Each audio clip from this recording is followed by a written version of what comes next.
नमस्कार दोस्तों, आज हम एक महत्वपूर्ण और गंभीर विषय पर चर्चा करने वाले हैं। कोलकाता रेप केस जो डॉक्टर के साथ हुआ सब जानते होंगे। उससे पहले एक बहुत बड़ा केस निर्भया केस जो 2012 में दिल्ली में हुआ था, इससे भी हम सब वाकिफ़ हैं। कितनी बेहद घिनौनी घटना के बारे में हम सबको याद होना चाहिए और हम सबको हमेशा याद रखना चाहिए कि कैसे ऐसे जो दरिंदे हैं वो क्या करते हैं, और अगर हम इसे याद नहीं रखेंगे तो हम ये जो हादसे अक्सर हो रहे हैं जिनमें कम नहीं हो रहा है, ये हमेशा होते ही जाएंगे। इसके लिए हमारा बहुत ज़रूरी है कि हम सब मिल के काम करें, बात करें इस पे। ये सिर्फ एक महिला का या किसी एक घर का या जिस घर की बेटी के साथ ऐसा हुआ है, सिर्फ ये उसका विषय नहीं है, ये हर घर का विषय है। क्योंकि हर घर में एक बेटी है, एक माँ है, एक बहू है, एक बहन है। तो ये हर घर का विषय है, हर एक इंसान का विषय है। तो मुझे ऐसा लगता है कि हम सबको मिलकर इस पे बात करनी चाहिए, इसका सॉल्यूशन निकालना चाहिए। एक कहीं ना कहीं इसके लिए आवाज़ उठानी चाहिए, क्योंकि हम सब जानते हैं जब भी ऐसा केस आता है सामने, हम लोग कैंडल मार्च करते हैं, सज़ा की मांग करते हैं, कहीं हद तक सज़ा भी होती है, पर सॉल्यूशन नहीं आ रहा है। इस मामले में बढ़ोतरी ही हो रही है, कम नहीं हो रहे ऐसे मामलों को कम होना बहुत ज़रूरी है, ख़त्म होना बहुत ज़रूरी है। अगर ये ख़त्म नहीं हुए तो एक टाइम ऐसा आएगा कि महिलाएं ना तो सुरक्षित रहेंगी, और सबसे बड़ी बात तो ये है महिलाएं रहेंगी कितना, ये भी एक बहुत बड़ा विषय है।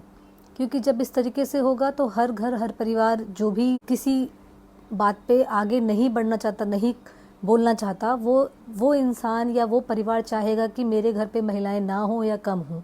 तो इस तरीके से कहीं ना कहीं महिलाओं की पॉपुलेशन भी कम होगी, महिलाएं अपने आप में सेल्फ डिपेंड भी नहीं होंगी। कहीं ना कहीं हम उनके साथ अन्याय कर रहे हैं, और जो अन्याय पहले भी हो रहा है, अभी भी हो रहा है, और अगर आगे भी होता रहे तो फिर कोई मतलब नहीं है ये बोलने का कि इक्वलिटी है, जेंडर इक्वलिटी है इस देश में और महिलाओं के लिए सुरक्षा है, महिलाएं सुरक्षित हैं। ऐसा नहीं होगा। एक टाइम ऐसा भी आएगा कि जो महिलाएं हैं वो इस देश में अपने आप को सुरक्षित नहीं फील करेंगी और सोचेंगी कि हमें इस देश से बाहर चले जाना चाहिए, जो अपने आप में एक गंभीर विषय है, इंटरनेशनल विषय भी है ये। क्योंकि अगर बाहर के देशों में ये इन्फॉर्मेशन जाती है या उनके पास ये वाली इन्फॉर्मेशन पहुंचती है कि हमारे देश में रेप को सीरियसली नहीं लिया जाता, या इसके लिए कोई कानून नहीं बना, या कोई सज़ा नहीं बनी, या इसमें कंट्रोल नहीं हो रहा, तो कहीं ना कहीं ये एक इंटरनेशनल मुद्दा भी है। और इंटरनेशनल मुद्दा तो बाद में आएगा, सबसे पहले ये एक इंसानियत का मुद्दा है। हर इंसान को हक है अपने हिसाब से जीने का, रहने का, और अपनी ज़िंदगी में उसे क्या करना है क्या नहीं करना, ये उसकी विश होनी चाहिए। ये नहीं कि दूसरे इंसान ने जो चाहा जब चाहा किया और आगे बढ़ गया, कोई उसमें सवाल करने वाला नहीं है, कोई उसको कंट्रोल करने वाला नहीं है। एक वुमेन को इंसान ना समझ के एक ऑब्जेक्ट समझा जा रहा है, और इसमें पूरा देश शांत है। नहीं भी शांत है तो एक कैंडल मार्च होता है 2 दिन 4 दिन 10 दिन, फिर ये सब चीज़ें शांत हो जाती हैं। इसके पीछे सबसे बड़ा कारण जो मुझे लगता है वो ये है कि सबसे पहले तो हम लोगों को अपने दिमाग में ये चीज़ एक्सेप्ट करनी होगी कि ये जो एक विषय है ये बहुत ही सीरियस विषय है। ये इतना छोटा विषय नहीं है कि हम इसको बहुत आसानी से ले लेते हैं या हम बहुत जल्दी भूल जाते हैं। देश में आज़ादी के लिए भी लड़ाई हमने एंड तक लड़ी थी। ऐसा नहीं हुआ था कि 4 दिन 10 दिन 1 महीना 1 साल की लड़ाई में देश आज़ाद हो गया था। ये कहीं ना कहीं महिलाओं की सुरक्षा और आज़ादी की बात है, जिसके लिए हमें एक स्ट्रॉन्ग कदम उठाना पड़ेगा, सबको मिल के उठाना पड़ेगा। सिर्फ महिलाओं को ही नहीं, महिलाएं हर घर में होती हैं, तो हर घर के लोगों को मिल के कदम उठाना पड़ेगा। और एक साथ जब आवाज़ उठेगी तो ज़रूर इसमें कानून भी बनेंगे, और जब कानून बनेंगे तो ऐसे करने वाले लोग कहीं ना कहीं डरेंगे। आज उनका मनोबल जो है वो बढ़ा इसीलिए है क्योंकि उन्हें पता है कि जब लोग ही इस चीज़ को लेके सीरियस नहीं है ना, लोगों को इस चीज़ से बहुत ज़्यादा फ़र्क नहीं पड़ता, तो उनका मनोबल तो बढ़ेगा ही।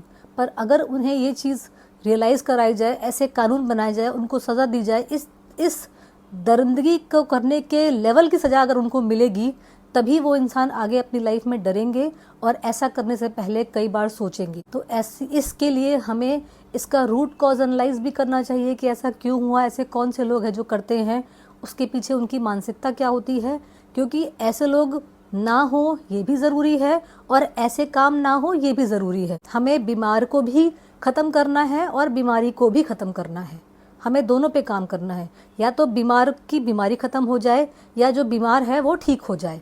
तो इन दोनों चीज़ों पे अगर हम काम करेंगे तो शायद हम कहीं हद तक इन चीज़ों को रोक पाएंगे या फिर कंट्रोल कर पाएंगे।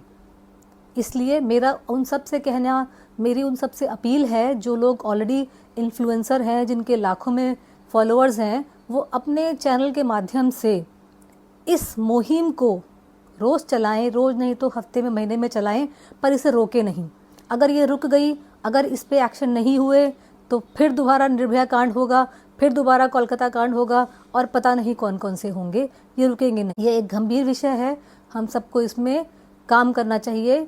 जिसको लगता है अपने सॉल्यूशन दें, मिल के सॉल्यूशन करें, एक साथ होके, जिस तरीके से देश की आज़ादी में लोग एक साथ हुए थे, एक साथ आंदोलन किया था, ठीक उसी तरह इसके खिलाफ भी आप सबको मिलके, हम सबको मिलके एक आंदोलन छेड़ना चाहिए और उस पर जीत हासिल करनी चाहिए। आप सबके क्या सुझाव हैं, आप अपने सुझाव दीजिए। और मेरा स्पेशली उन लोगों से कहना है, क्योंकि देखिए क्या होता है कि जो भी इन्फ्लुएंसर होते हैं उनकी एक अपनी फ़ैन फॉलोइंग होती है, चाहे उसमें स्टार हों, चाहे उसमें यूट्यूबर हों, चाहे उसमें जो भी इन्फ्लुएंसर हों, उन सब की अपनी एक फ़ैन फॉलोइंग है। उन सबको एक फॉलोइंग है जो उनको फॉलो करती है, उन्हें मानती है, उनकी बात सुनती है और उनके कहने पे चलती है। और कहीं हद तक ऐसी पॉपुलेशन बहुत ज़्यादा है। तो हम अपनी बात अगर इसके माध्यम से, सोशल मीडिया के माध्यम से पहुंचाएंगे तो शायद हम जल्दी लोगों तक पहुंच पाएंगे, लोगों के दिमाग में अपनी ये बातें, अपना ये जो कंसर्न है वो डाल पाएंगे और कुछ ना कुछ सॉल्यूशन ला पाएंगे। और हमारे साथ इस सोशल मीडिया के थ्रू काफ़ी लोग जुड़ सकते हैं और साथ में आ सकते हैं, क्योंकि कोई भी लड़ाई अकेले या 4 लोगों से नहीं लड़ी जाती। जब तक पूरा देश, पूरा समाज साथ नहीं होगा, लड़ाई जीतना थोड़ा कठिन होगा। तो अगर आप सब मिलके कोई स्कीम या कोई एक ऐसा प्लेटफॉर्म बनाएं जिसके थ्रू हम अपनी चीज़ों को, अपने विचारों को, प्रॉब्लम को, सॉल्यूशन को, या कोई भी इम्प्लीमेंट करना है कानून, सरकार से अपील कर पाएँ, तो हम सबको करने, बस मेरा यही कहना है। ये एक बहुत गंभीर विषय है, हम सबको इस पे ध्यान देना चाहिए और इसे भूलना नहीं चाहिए।